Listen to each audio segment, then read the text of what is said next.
الناس بتتكلم عن البروتين، بس هو فعلا مناسب لكل الحالات ولا لأ؟ بروتين الشعر، الأكذوبة الكبيرة، هو الاسم رنان، الاسم كده فيه شياكة إن أنا هحط بروتين يعني معناها أنا هغذيه. الحقيقة هي العكس تماما. الناس بتعمله ليه؟ عشان تفرد الشعراية. طب هي الشعراية أصلا مجعدة ليه؟ الشعراية كيرلي ليه؟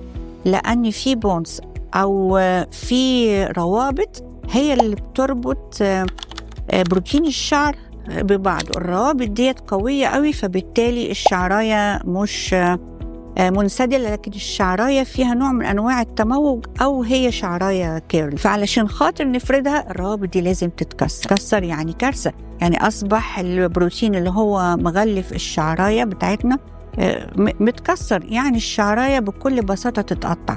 فإيه اللي بيحصل؟ بيجيبوا حاجة كده شبيهة بالبلاستيك وبيغلفوا بقى الشعراية علشان تفضل ماسكة نفسها ويبقى الشكل جميل. مش البروتين هو اللي جميل، الشكل اللي احنا شايفينه هو اللي شكله جميل، لكن في الواقع مش الشعراية اللي جميلة.